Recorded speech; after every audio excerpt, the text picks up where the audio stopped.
Do you have a podcast that you're passionate about? Are you looking for a professional studio to help bring your vision to life? Then look no further than CRUX Media Group Studios. Located at 903 West Evans Street in Florence, South Carolina, CRUX Media Group Studios is a full-service podcast studio that offers recording, editing, consultation, live streaming video recording, and more. We have state-of-the-art equipment and a team of experienced professionals who can help you create a podcast that is professional, polished, and engaging. Whether you're a first-time podcaster or a seasoned pro, CRUX Media Group Studios can help you take your podcast to the next level. Contact us today at 843-407-1673 to learn more about our services and to schedule a consultation.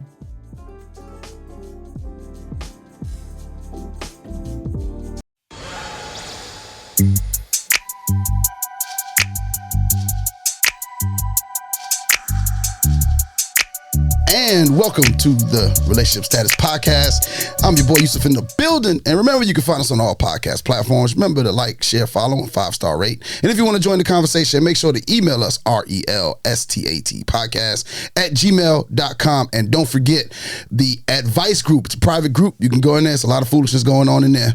Go ahead and join the Relationship Status Podcast advice group on Facebook. Yep, you got to get let in. So you got to answer a question there. But I am here. We are privileged to have two of the best in the PD in the world.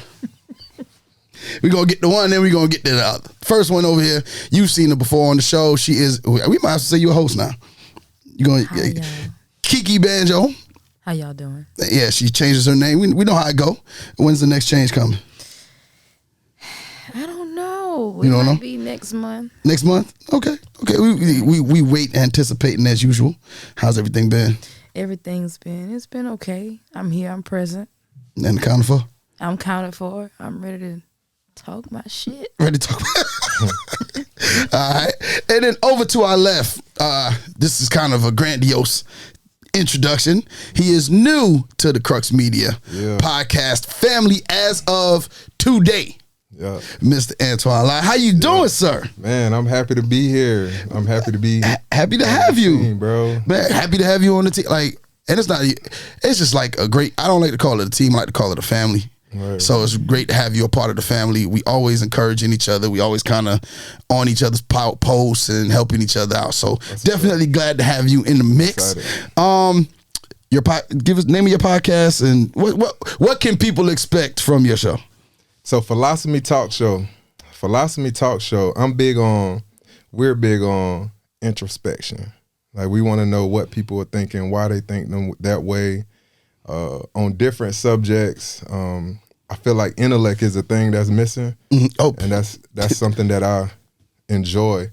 Like, I enjoy intellectual conversations. I love rag the richest stories, inspirational stories. So I'm going to be chopping it up with people about their philosophy. Okay. You know, on different things, life, like philosophy, but everybody got their own. Everybody has their own way they live their life and stuff like that. So what brought you to wanting to do a podcast? Like, I think not having the space or finding it hard to find people to like really talk to on like the level that I want to speak. Okay. You know, like I don't really bump into it. I don't speak a lot anyway. Mm. But it's hard to bump into people and y'all just having a real good conversation. Mm-hmm. So I wanted to try to create that space for people to be involved in and people to be able to watch and create their own thoughts on. And kind of to get involved with them. It may bring them to speak up or find something within themselves to get them going. Yeah. Man, so I can't wait for episode 1. Yeah, I'm excited. I can't wait for episode 1. Hopefully that comes out soon. Yeah. So make sure y'all stay tuned. We'll be dropping that information. We actually probably might put it in the description of this episode when you can catch his first episode. But how's your week been, man? It's a big Sunday. How was this week for you? Man, last week was crazy. This is a part of it, though. You know, like being in CRUX Media. That's how you pronounce it, right? Yeah, CRUX Media. Everybody messes it up. It's all right. It's all right. Yeah, so being a part of that was a part of how my week went. Mm-hmm. So you can only imagine the things that led up to it, you know, books. Well, let me say this. Like, for all of the people, and I'm one of the founders of CRUX Media, and And very few people I've talked to about podcasts have had the excitement that he, and it was more like an organic thing. We got on the phone. He was actually talking about something totally different. And as I'm going over stuff with him, he's like, yo, this is what I've been, oh my. Yeah. And from there, it was like, and then some people, they go through the contracts, cause we are a business. We are actual business. So yes, we hold ourselves to a standard, as much as we hold our podcasters to a standard. And the thing I liked about the interaction with you was you could tell when people really want to do something. They don't wait. People talk about, hey man, I'm gonna open this business, or you know how many podcast meetings we have with people that want a podcast, and we send them all the information, all the things that they need. You know, we don't need to go over all of that stuff on it, but we send them everything that they need to do on their end. Right. And either we never hear back from them again, or we reach out to talk to them and we don't hear back. And it's like you could have kept, and it almost puts us in a position where we're like, we need to start charging for these consults, right, because we're taking time out to come and do these things. And it's not like we solicited you. Right. It's like you reached out to us. So if you reached out to us to do a show, so to get to your point, like to get to you, it was like we talked, I think it might have been Tuesday on the phone. We met Tuesday. We had some emails back and forth. We had to get some verbiage right. We did that, signed, sealed, and here we are in 4 days. And then, but you know what I'm saying? Like that's when people want to do something, they'll do it. And I think that it gets, especially with podcasting, it's so easy to get in and out that, and then people think they want to do it until it's time to do it. And then it's either the money aspect of it. Well, no matter how you choose to do it, there's a cost. If you choose to do it yourself, guess what you got to do? All this fire stuff you see in here, from the cameras to the microphones to everything, you got to pay for yourself. Right. Then you got to do the work yourself. And then, so then you end up fizzling out there. And then we say, hey, you got to charge. Oh, well, why you got to charge that much? What?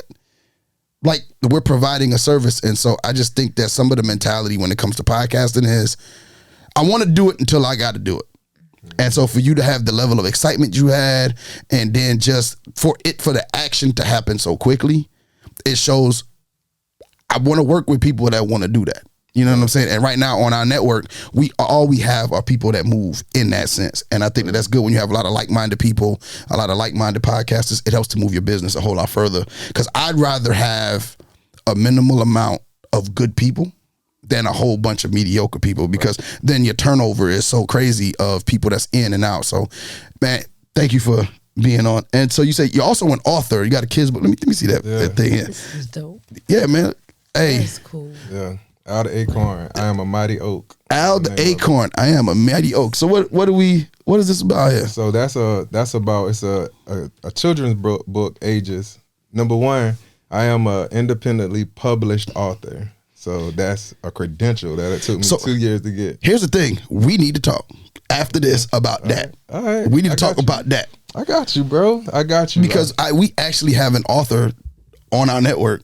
Word. She writes books of poetry, but she going through so much to get her first book done. Word. And she has a whole second book done, but publishing and all that stuff, she doesn't want to go through that whole process. So we definitely got to talk. Yeah. But can we see this right? Yeah. No, they can't see that. No, you good. Yeah. So that's it's a book that I wanted to give to the kids about a acorn. It's a book for everybody, but if you can teach it to a kid, I don't feel like you really know what you're talking about until you can teach it to a kid. You know, so it's about an acorn that believed in himself to become an oak tree. So it's about self-belief, you know, so I was able to create a character. An acorn is naturally brown, you know. I feel like that self-representation plays a part into that too. So a brown character with the potential of an oak tree. An acorn is an inch tall, and it can grow to 144 feet. That's a lot of potential that an acorn packing, and we have more potential within us, and I think it's important for our kids to know that. That's dope. That's dope. That's dope. And where can they find the book? So you can find it right now. It's available on Amazon, Barnes & Nobles, Walmart websites. We also sell the copies at Courtney's Cupcakery. It's a store called Jack Books, I want to say, that's coming downtown Florence. It's a new independent bookstore. Yeah. So I'm looking to get it in there too. So those are avenues you can get it. Okay. All right. We're going to go ahead and drop that link in in the description of this episode as well. Go ahead and support. And Al the Acorn. Hey, go ahead and get that book today. I'm probably going to get a copy from you if you got something in the car. I'm gonna go ahead and pay you for a copy today. Okay. So I got some kids in the back, and you see them around here all the time. I got them, bro. Yeah, I got them. I'm for them. So we're gonna get into a little bit of it. My week, a little bit. Actually, it's been a while since we recorded an episode, and I was hoping CL and Nique would be here today, but they're out. They had some things come up, so I had to call in the reinforcements. But there is an update. We've been in this show 6 years. Of this show, and going on year 7, and I've consistently talked about my kids and my exes, and this is a relationship show, so all of that matters. And I have a daughter that we didn't have contact with, and she reached out to me, and I had my kids go with me up to see her, and we had an amazing time. I hadn't seen her since she was like 6. Dang. And she's 18. She's a freshman. And her name is Niara, and like we went up, and it's the first time ever since my kids, I had all of them together. So it was really emotional for me. My son, Amir, who has his podcast, check it out, Kid Life Podcast. He was super over the roof because he's never met her. So, and he's really big on family and stuff like that. So it was just dope. And so to all the fathers out there who have issues and stuff, like, don't give up. That day's going to come, and don't be afraid of having that hard conversation. Because it was hard. It was 3 hours of a hard conversation on the phone, having to answer questions. And then not only that, but in the conversation, it was something I went into it with. I said I was not going to blame her mom for anything, no matter what I felt. It was about my decisions and what I chose to do. And then however she took it, I just could not put a negative light on her mom. I wanted to make sure, even though we have some disagreements, I wanted to make sure that it was centered around her and the things I felt like I could have done more of. And if you're willing to have that conversation, please just wait for your child, because they're going to call you. And I think a lot of people think it's hopeless because of their situation, because of what they had going on. It's hopeless for them. It's not, because that day's going to come. Because like she reached out to my other daughter, who then sent me the number and said, hey, call her. And it was just that simple. And 3 hours later, we planning to go to DC. I think the phone call happened like Thursday. Like that Monday, I got the kids, was in the car, in the truck, headed to DC. Now, spent a whole lot of money because DC is expensive. And where they wanted to go, we want to go here. But after that, I think I've spoken to her every day since. And it's been about a month and a half now. There's not a day I have not spoken to her. So just an update for those people who really listen to the show over time. Bro.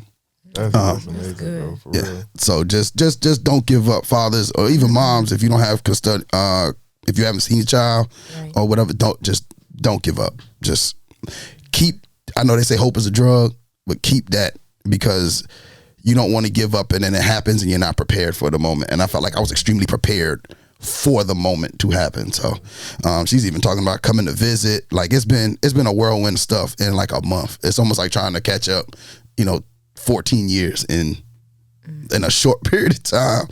So, I'm just trying to do my best to keep moving forward with that. So, but let's get into this episode. Something interesting, of course. Our Facebook family is super dope. They always sending us stuff to talk about. Now, I know you're not a relationship dude, but this is about the 5 stages of love as put forth by Sai Las. She posted this actually 2 years ago, November 9th, 2022. And she said that most couples don't make it past stage 3. So what we're going to do, we're going to talk about the different stages. So the 5 stages are 1, passion and fun. 2, getting serious. 3, disillusionment. 4, deeper understanding. And then 5, moving forward together. Now, she says most couples don't get out of stage 3, which is disillusionment. And we'll come back to that, because I think that is, I kind of agreed with her in that comment. All right, so passion and fun. This is pretty much the honeymoon stage. So what about the honeymoon stage makes it like so, like what makes it like that fire in you? Can I throw a disclaimer out real quick? Go ahead. We forgot to get to your disclaimer. Get to your disclaimer. Yeah, so you said I ain't a relationship dude. I am. I just don't speak about relationships. Okay, speak about relationships. That's what I meant. We'll clarify that. Don't speak about relationships publicly. Because that's my thing. But yeah, let's get into it now. Okay, so what is it about and I'll ask you first, Kiki. What is it about the honeymoon phase that just makes it like so like you in that oh, I want to talk to him all the time. Oh, I want to talk to her all the time. Like, what makes it so exhilarating? Because you meet the best version of them. They give you that representative. So you see the best version of that person right then. But don't you think kind of sort of like that's kind of the issue with dating today is the statement you just made. You're meeting the representative. So everybody now is going into everything that a relationship, whether even if it's a business relationship, we ain't even talk. Let's take it out of romance. If it's business or friendship, I'm going into it looking for red flags, like the reasons why I want out. So doesn't that make like the honeymoon phase now? Because I'm already thinking that this is not the person that I'm going to be with. Doesn't it diminish the honeymoon phase? Only if you come in with that mindset. It's all about the mindset you come into it with. If you come in looking for what you don't want that person, and you ain't even healed yet. So we got to get into that in a different conversation. Okay, but that's I do think people do get into stuff, and they ain't even over. Yeah, they ain't even over the last thing. Over. So it's like, if you come in looking for red flags, that mean you still got issues you ain't let go of yet. Like you don't even date nobody. You don't need to date. Don't do that. Don't do that. Don't go in looking for something to be wrong. That's weird. But some people turn that as going, I'm just protecting myself. That's how they see it. You can have boundaries. That's what boundaries are for. Boundaries are for protection. But I think that's another thing. People don't know the difference between boundaries. They don't know the boundaries, non-negotiables, and red flags. Yeah, they don't know the difference between any of them. So what's the difference? I think a boundary is things that you put up this wall of don't enter. Like, for example, I think I can't articulate the actual meaning, but I know in examples. Mm-hmm. In an example, don't and a boundary for me is don't pop up at my house. Right. I feel you on that. Call me. I'm not saying you can't come. Mm-hmm. I'm just saying announce that you're on the way. Right. Call if you're on the way. Right. That's a boundary. Mm-hmm. All right. A non-negotiable would be don't curse at me. Mm-hmm. It's not a boundary. That's a non-negotiable for me. Right. A boundary is something that you may cross, and then I have to then put you back outside of that. Like you might pop up at my house one day, and my anger, we might have never had a conversation about it, and so my anger might go. But hey, look, we didn't have a discussion about this, but I would really appreciate it if you call before you come. Right. I get your sentiment. You want to surprise me with, whatever gift this is you brought me. You want to show up in a trench coat, nothing on. I get it. But, this is one of my boundaries I would prefer if you call. Right. Now, a non-negotiable, once we arguing, and I got this from my marriage, the way she used to speak to me, I don't take that off nobody at all now in a relationship. I do not. The second you curse, I'm out. I'm out. Like I shut down. I don't say nothing, and I'm probably out of this altogether. So I think the non-negotiables is the things that, like, it's a hardline stance that you just don't take. A boundary is something more so that people might be able to cross, but through conversation, they'll then respect that. That particular aspect of it. And I think that not enough people have enough conversations about their boundaries or non-negotiables prior to going deeper or further past stage one of the love phase. And I think that's where we end up, and that's why kind of stuff ends up. And then red flags is just, I just think that's a hot button word that's been used over and over, because if I see another social media post about red flags, I'm done. And I think that sometimes that's why people, we have a really good, I would say we have a really good followership and people listenership and viewership for this show. And I think it's all because of the way that we've intentionally not tried to make this show a viral thing. So where whatever they're talking about on social media, this is what we're going to talk about. Right. Like even today's topic, if I say this is something from like 2 years ago that this person wrote that somebody just happened to send to us. So it's not something that's current. Like we're not going to be here talking about 10 red flags or, flying somebody out or, it's more so about we want to make it a little bit deeper of a conversation. So I think that red flag stuff, like I said, for the viral thing. So I want Mr. Lad. Okay. What's your favorite memory in the honeymoon stage? You have a favorite memory?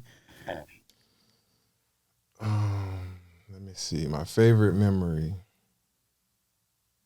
in the honeymoon stage. Shoot, how long is the honeymoon stage usually? I think it varies. Yeah, that's why. I think it varies from person to person. Yeah, I think for each individual that you deal with, I think it I'm varies. Still in the honeymoon stage. You still in the honeymoon stage? Like, yeah. So like that. That's what I'm saying. Yeah, that's good though. And like that's great. 2 years, yo. But that's great. That is amazing. That's because great. Most people, because I think it's just a matter of you and your significant other being consistent, correct? That's a part of it. It's just allowing growth in the relationship. You know, like you can't expect it to be exactly like it is. I feel like every phase of a relationship has a honeymoon stage because it's new. You know, like if you allow growth in the relationship, like it's gonna be good times and bad times. But the honeymoon stage to me is like the excitement, right? But as you grow, what excites you changes. I feel, you know. That's the perfect way of putting it because I think people don't think like that. They don't. I don't know. No, I think I wouldn't say all people because we try to stay away from absolute statements. But I think a lot of people don't look at the relationship. Think the relationship between the two people, it grows, and I like the way you said that word. That word growth is a thing, and people mistake growth for change. Right. Evolving. Yeah, but growth, evolution, everything. But everything evolves. Right. Your friendships evolve. Your business evolves. It's not something's wrong. Right. Exactly. And I think that's what be happening. You know, like when that relationship or when that honeymoon stage, like it's fizzling out or something like that. Maybe for some people, I feel like they don't really look at the next phase of themselves, and then how that next phase fits into the relationship where it worked for both people in a way that it's exciting for both of y'all. And I think that kind of segues into the next thing, which is the next part of getting serious, because this honeymoon, like usually that's the getting to know you. That's the, I'm excited to talk and this and third. So now we're going to a deeper level now. Hey, let's, there's some, I want to be with you and no one else. I know people date differently. All right. So some people, they can date multiple people. And some people, they can only date one. They like, hey, look, this is my boundary is I only date one person at a time. We may not be in a relationship, but I only date one person at a time. And so I guess understanding there. So now when we get serious, how does it go? How do we know the difference between infatuation and actual love in this stage? Because it's really easy to muddle that line. Like, so how do we, Kiki, how do you think you kind of gauge between the two?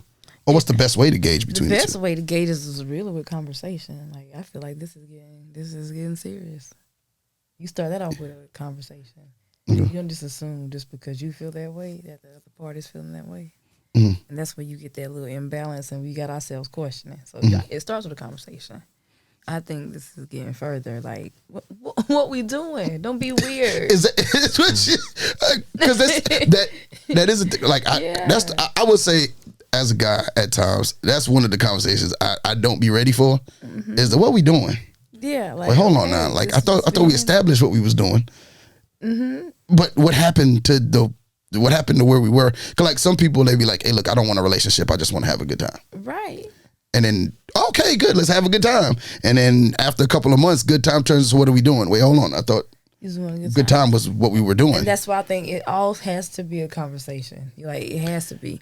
But if we had the conversation in the beginning, though. If you had a conversation in the beginning, that doesn't mean that person is allowed to change their mind. That goes for men and women. Just have that conversation. If that person's like, well, I just want to keep having a good time with you. So now you know, well, I can't be here with this. I can't be here with this then. So I got to go. Okay. That's when you know them to separate. Okay. You get what I'm saying? Yeah, no, I get it. Nobody's saying like, oh, well, now I want to do it, so you forcing me to do it. That's weird. Why are you being weird? That's weird. But some people will go, hey, I'm having such a good time. What's the harm in being in a relationship with this person when I have a good time and not understanding that this person is trying to get serious. You're not. So if that's the case, it's not aligning, and it's kind of destined to fail, really, because you really don't want to be in a relationship. And this thing has grown, as you put it. So it's a good question for you. I'm asking a good question. What does commitment mean to you in a relationship? In a relationship? Yeah. A commitment. Okay, so that's a good question, because I ask people this question sometimes. I ask it in a different way. But when you commit, I feel like there's no commitment without agreeing on what it is that y'all committed to. You know what I'm saying? So yeah. I feel like that the commitment comes after the agreement. Like, this is how we feel this relationship would work best for us. This works for me, this works for you, this is how this thing mesh. I'm committed to X, Y, Z. I mean, I can agree to this is what I feel like is gonna be disrespectful to the household. This is what I feel like when y'all have these agreements, y'all establish these agreements, when you commit, you're committing to those agreements to that person. And like, I feel like as you grow and as y'all make your mistakes and stuff like that, because that happens. That happens, yeah. You know, so as you make your mistakes, it's either like y'all willing to have the conversation and see if growth can come from this mistake, or if that's just something that's one of those boundaries or one of those non-negotiables that should have been negotiated in the agreement phase. Oh, that's a good. It should have been negotiated in the agreement. That's a good way to put it. But that's what I feel like. Commitment is just you giving your word or your ring or like whatever it is that you given in exchange for this commitment to these agreements. I feel like that's. Hopefully, I answered the question like what a commitment is to me. But I think a commitment is just you actually committing to what it is that y'all agreed on in y'all relationship, like what y'all feel like is gonna work the best. Because like you said, for a relationship, even if it's business, you know what I'm saying? If we got a business relationship, like you and we went back and forth in emails to find an agreement on what it is that we, you know, and then now the commitment was made and now I'm here, you know, so that would give an example of underneath the terms that were agreed upon. Underneath what we agreed on. And not saying that not saying that like a relationship is contractual. No, but isn't it? Yeah. Well, I think there's different. It's kind of different. I know when people get married, it's a contract. They feel like. But I think I mean it more metaphorically. I think it's a contract in a sense of, especially if you're saying, especially when you said emotional contract, and it's an emotional contract. If we're sitting down and we're agreeing, right? So we're discussing. We have now gotten to the point. We're in the serious phase. We're in phase 2. We want to make this thing serious. So now, what is it? What are our? What is the contract? What are we committing to? What are we committing doing? What are we doing? Yeah. What are we committing to? And I think in my past, I've been very poor at articulating what I want. And I usually just go, okay, what do you want? Okay, cool. All right, that's what we do. And there is no I'm agreeing to whatever they said. There is no negotiation throughout the situation because I'm agreeing just to what they. Yeah, so that's automatically like it ain't no balance. There's no balance in the relationship. And so now what ends up happening is, and this is in a lot of my past relationships, what ends up happening is I end up slower and slower being more unattracted to, losing feelings for, because I feel like my portion of the relationship is what I need is not being met, although I'm meeting all these other needs when I didn't articulate in the first place what I actually needed from her. I didn't negotiate that in the beginning. And I feel like I can't bring it back up because I didn't say nothing before. But you know what would be the best though? Like the best is when, not saying it always happen like that, but like when you don't have to say it, like it's just automatic, like because y'all just mesh like that. Y'all fit so well. And let you give her, and then they mesh. You know? Yeah. So like when you ain't gotta say nothing, but it's like two sides. I always see things from multiple sides, so it'd be two sides to it. People just gotta figure out what works best for them, you know. But yeah, I do feel like that's it. Yeah, I mean, you need an empath, Yusuf.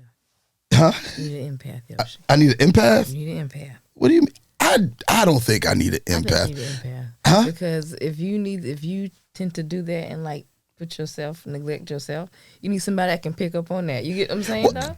I've just always been more of that a can be like, he ain't did blah blah blah for himself, blah, blah. You know, that can like pick up. You know what I mean? Well, I dealt with one or two women like that who really kind of did for me, and then encourage you to do that for yourself as well. And they one of them would. She would go out of her way like to be like, hey, why don't you just, the kids are going, are you gonna have your kids? No. Well, just don't be bothered. Just go over here. I'll pay for you to go to this, that, and the third, and just go. And that was cool. But I always feel like in those instances, I always end up feeling like, because I'm more of a giver than a taker. Excuse me. I always feel like I'm taking something, and I always feel there's always like a level of guilt in me when I'm doing that. But I do understand that I probably need to say something. But you say empath, that'll work. I can take that. So do you feel like he needs an empath or somebody that's just really paying attention? That too. You need somebody who pays like attention to. You need somebody who's detail oriented too. There ain't too many of them out there. Yeah, like detail oriented. It might be a lot. They just spread out. It just spread out. It might be a lot of them. They ain't in the same space. There's a few and far between. Yeah, it's like, because shoot, two is a lot when all you need is one. True. You know, so true. Hey, no, but it is. They could be all spread out. Now, it's stage 3 is one I wanted to get to, because I think a lot of people go through stage 3, and that is, and my thing is messing up on stage 3. Open. When technology fails you. All right, stage 3, disillusionment. She says that unfortunately, this is the stage where couples break up. Things start to feel off. You are feeling stuck with life's responsibilities, paying bills, maybe kids, and a lot of things to worry about. Everything has turned into a routine at this stage. You start to wonder what happened to all the cuddles, the kisses, the romance, and love. You feel like your partner is taking you for granted. Small things you didn't notice start to annoy you. Constant arguments are taking the place of romance. You have mixed feelings, which make you doubt if you even made the right choice. You may even start resenting each other. This is when most couples break up. Do you think that that's the case? I'll ask you, Kiki. What is your, in that sense? Yeah, that's the truth. That's when most people like fall apart. When life start like when real life hits them, like this is who this person is. Mm-hmm. Especially at this stage in life, because we all have that ugly stage, right? And so this is who this person is, and you have to figure out how can I navigate this stage with this person if that's what you want to do. Mm-hmm. Do you think that people end up in this disillusion stage because they're not, because and I want to ask you this, because you said that you're still in your honeymoon phase, because as your relationship grew, I love the word of growth, and I love the way you worded that. But as it grew, y'all made the adjustments to deal with the growth. Do you think that that's what it is here? Like they said, kids came into play, and bills had to be paid because now we living together, and so life becomes a routine. So do you think that? What can help couples? Like, do you think that that's a real thing? Like, is it that people are just not making the choice to recognize that things have gotten to this point? Yeah, I think you sharing responsibilities on a larger scale, and like when you haven't had to share responsibilities, then it's a certain part of a person that you don't even know yet, for real. Okay. So how responsible are they with these things? Like it puts me in the mind of somebody I have said somewhere. They say like before you have kids, have a plant. See if you can take care of a plant, and then if you can take care of that plant, get a pet, and see if you can take care of that pet. Something that's dependent on you, and it just makes sense to me just to have those gradual stages, like a plant. Like some people don't care if they plant dies. Some people, you know what I mean, but it's life though. You know what I mean? Then a pet, and then kids. So I feel like by people having to share more responsibility together, a routine actually is beneficial when you got that amount of responsibilities together. Now, if you add excitement into that routine, or like you find that space to where some people do dates once a week to keep their joint new, or they go on a trip every quarter, like they do what it is they need to do. Cause the same things ain't the same. I feel like the same exact things shouldn't excite you because you've experienced it. You've experienced. So that's just like eating steak every single day for the it's gonna not excite you for down the line.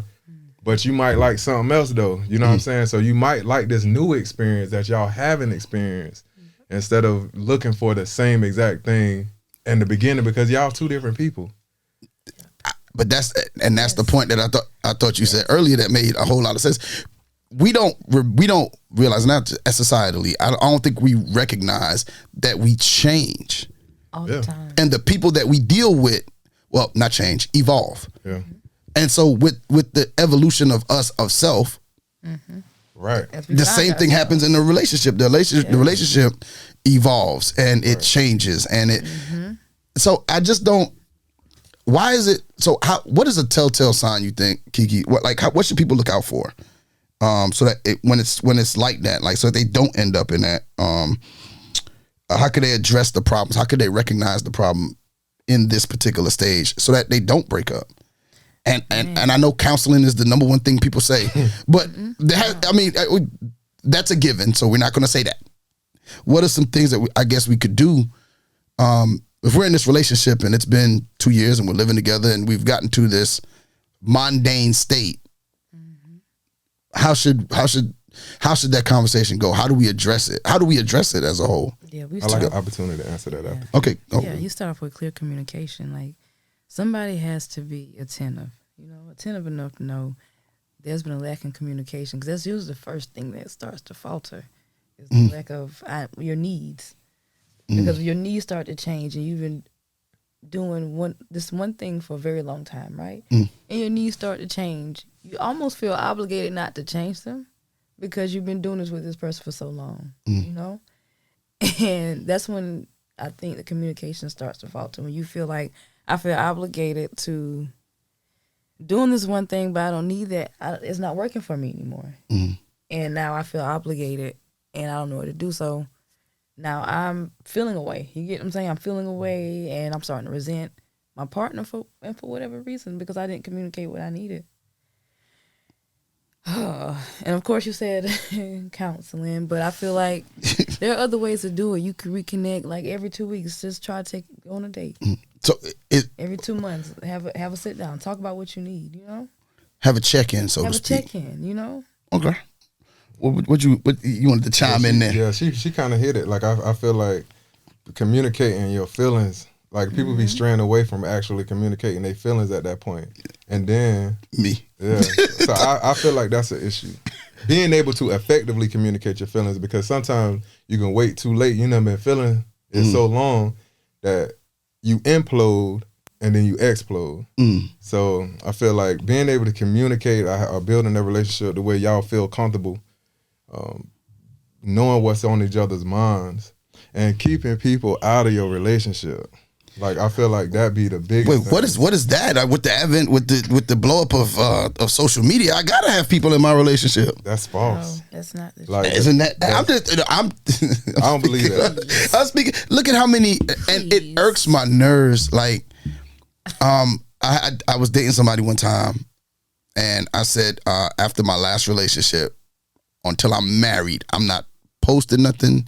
The next thing the next picture you see of me is like probably my wedding day, and it's probably because my wife want to post it. It ain't because I actually want to do it.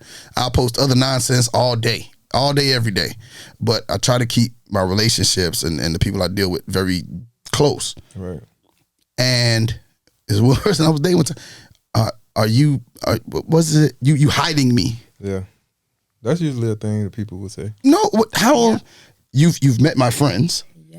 You've met my family. Everybody that's important to me. No, but you ain't post me on social media. That means you got how? That's just how they think. Yep. Like that's just how that particular person think. But I feel like a relationship is so sacred. Like you should, when you put something on social media, and this is why it's hard for me to really be as effective as I can be, because social media is a gift and a curse. You know, and if, like, the more I realize, the more people you put in your relationship, the more opinions you open that up to, the more perspectives, the more like thoughts of others. Like, it's so many different worlds that just plant seeds. Yeah, in your brain, in your mind. Right. You know, so I feel like when it comes to a relationship, the more you keep people from swaying your emotions when it becomes to your, because they not gonna get the whole picture. They might get a picture, but they ain't gonna get the whole picture. Nah. You know, so people get into it and they might not post nothing, but you know, people start saying certain things, and your people you close to, like, bro, I saw this on, like, it's too many opinions on something that's private. Like, why would I want other people's opinions on something private? Yeah, like, so. And to that point too, let's away from social media, like, you know, your friends don't have to know everything that's going on in your relationship. I think if you got somebody that you confide in, that's one thing. But the people, you know, everybody don't need to know you got some issues going on. If you got issues, everybody don't need to know what y'all had for dinner.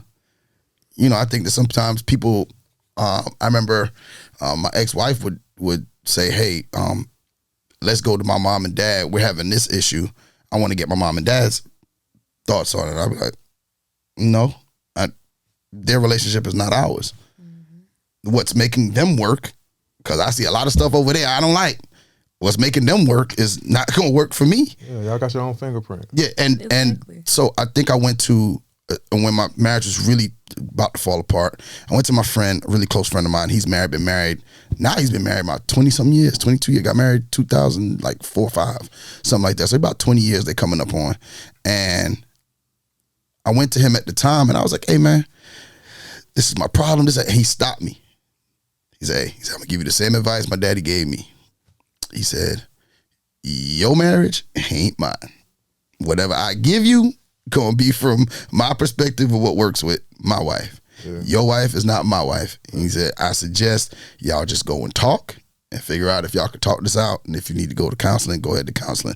He was like, but you don't need to seek anything outside of your house. That's a good friend. Yeah. Oh, no, I took it to this. Now, CL don't agree with that advice, but because I've said it before on the show, CL don't agree with it. But it made sense to me, and it made me look at it like, yeah, you're right. Like, his wife is different than mine. So what works in his marriage is not going to work.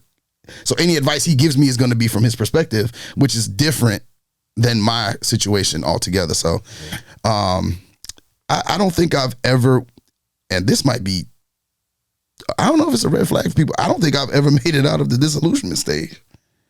Like, usually this is where it ends for me, is where it becomes a routine. We stop focusing on each other. And then sometimes, and there's no conversation about it. And I think the women in my past that I've dealt with they haven't been the best communicators, and I'm not the best communicator. And I know that. So, like, sometimes you got to force a conversation with me. Or sometimes I try to force a conversation and not really taking the clues as to, there's no more conversation to be had. And so I'm still trying to figure out that balance of when I need to talk and when I need to let the other person open up the conversation. But I haven't made it out. But you, Antoine, have made it to the deeper understanding stage. So it's deeper understanding stage is where, I hate it when I mess up. Come on. And to that, like, I feel like people don't like, every relationship you get in don't supposed to last forever.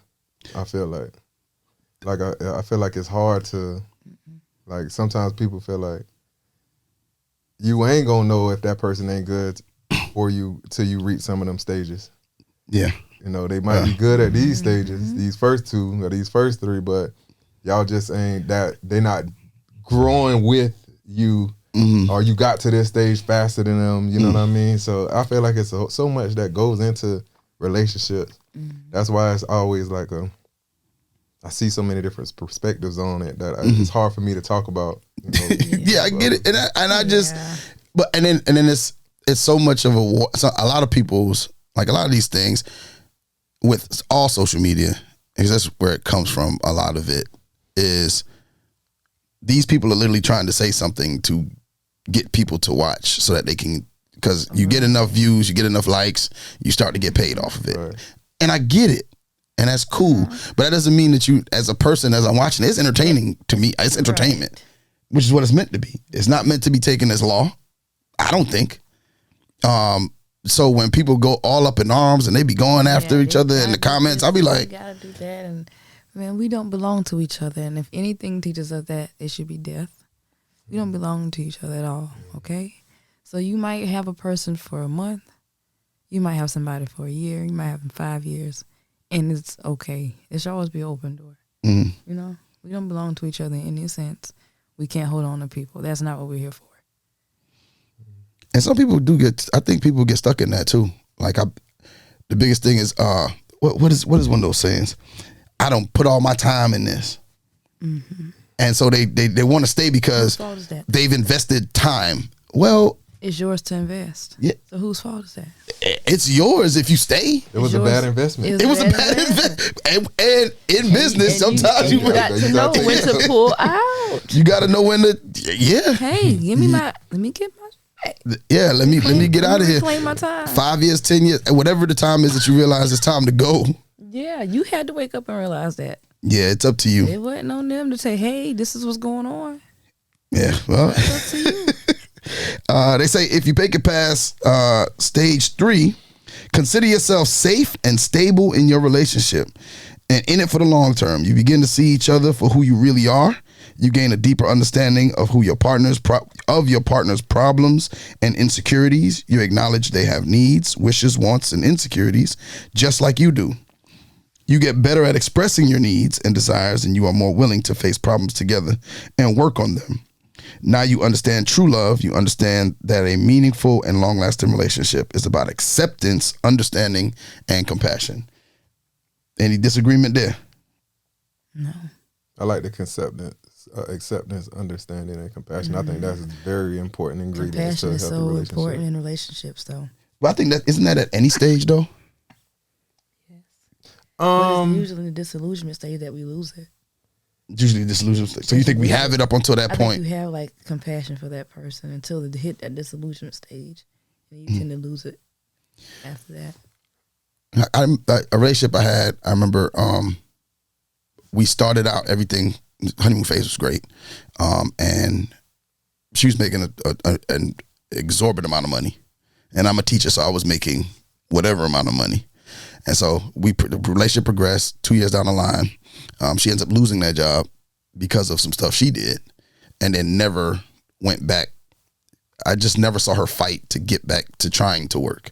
She wanted to be she wanted to stay at the house. She wanted to stay home. She wanted to find a job that works from home. She didn't want to just take any job. She wanted to find the job, and ended up unemployed for maybe about 2 or 3 years during our relationship. And we were living together. So we went from this 2-income household where she was the majority of it, and we had to drastically scale down to a teacher salary for me, her, the kids.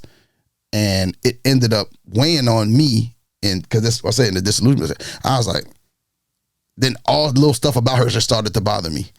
Whether it was little physical, like she has a small tooth on the right side of her mouth. Like it used to annoy me. Like, why am I here? Like, it's like, to me, it was one thing led to another that led to another, and I didn't see her. Like, why you stay laughing? It's a true state. Like, it's a totally true. Like, every day she would talk to me, I would look at her and go, oh my God, what was blinding you? Huh?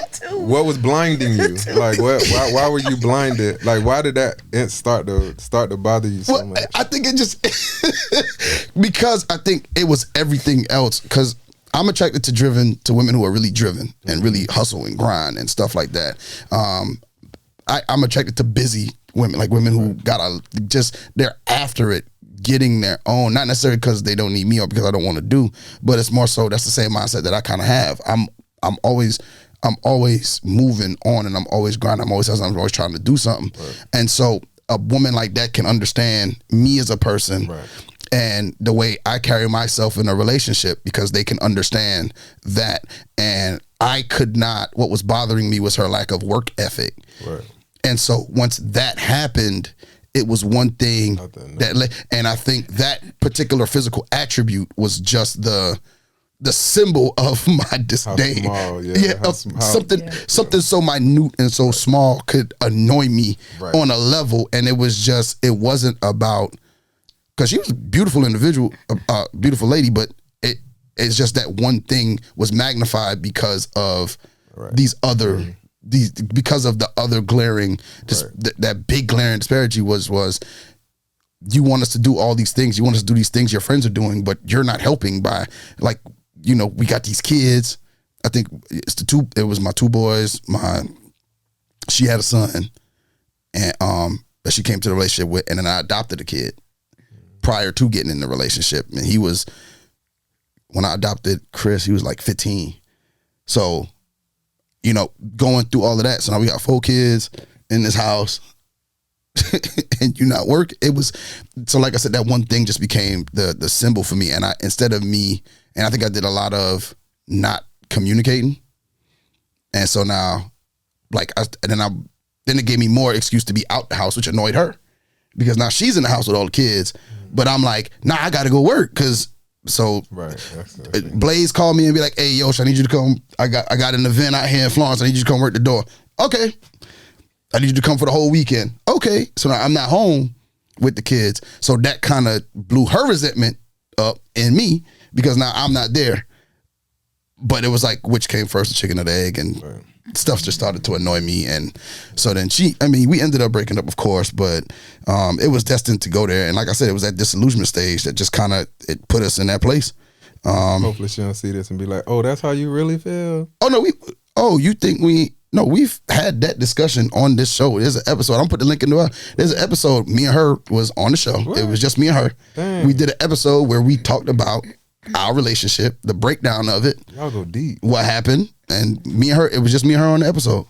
And we spoke, and I mean, me and her, we cool. Like, she know what I be saying. Y'all go deep up in this joint, huh?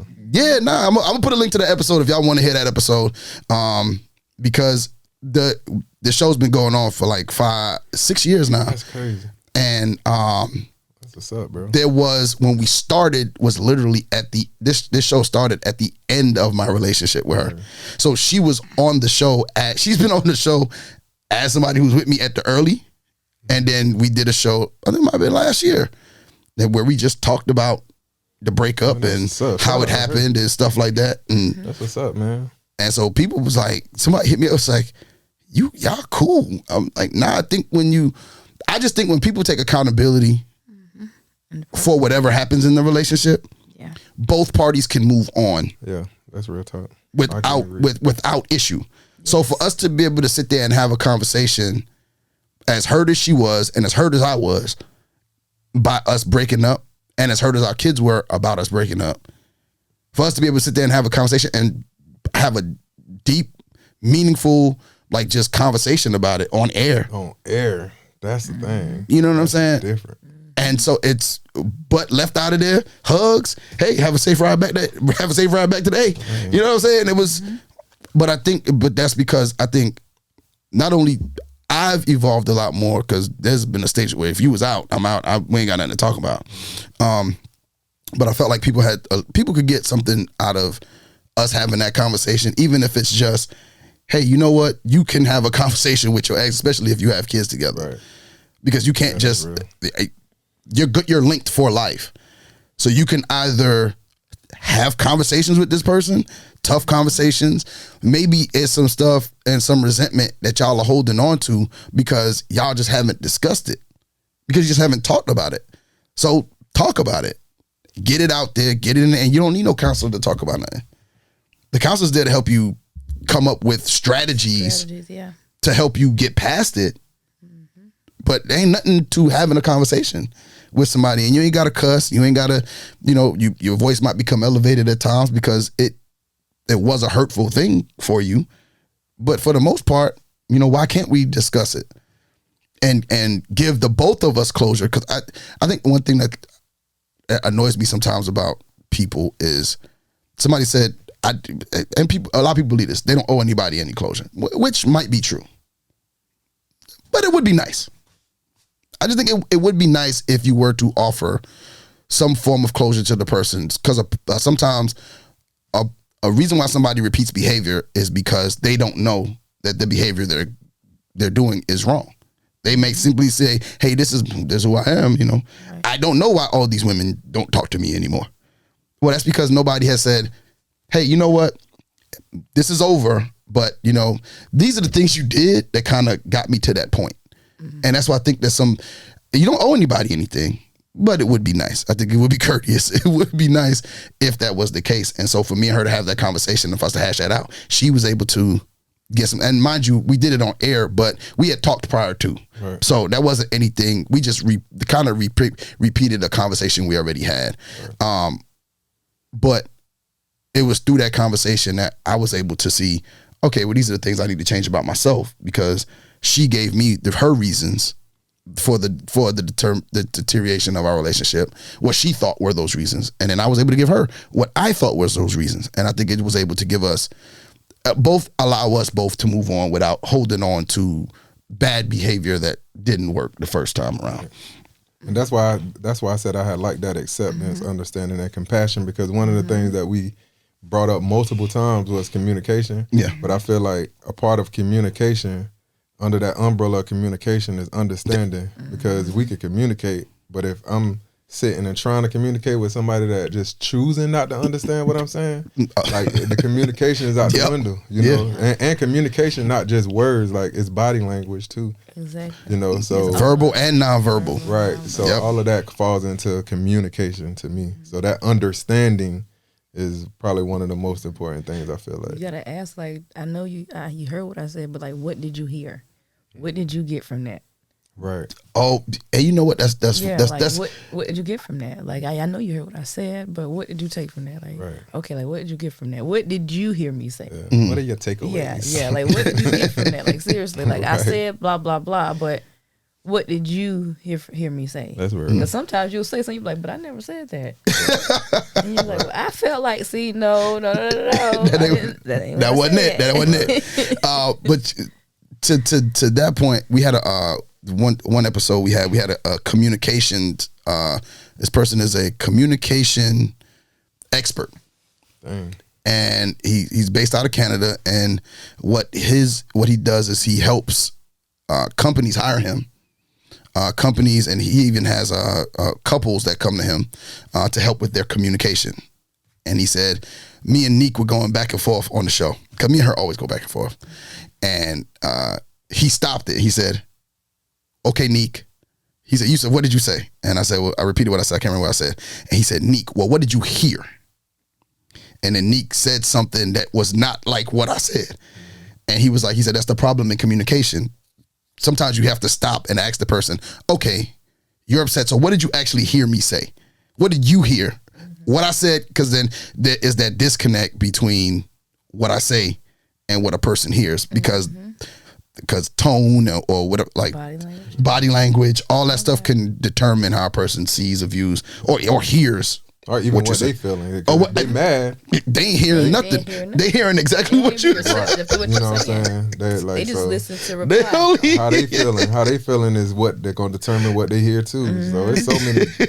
Communication is so broad, bro. And it take practice though. And you got to know to talk when you cool down. Mm-hmm. Like, you shouldn't say nothing when you mad. Like, when you're angry, go ahead and just walk away. Go ahead and leave it alone. Well. Leave it alone.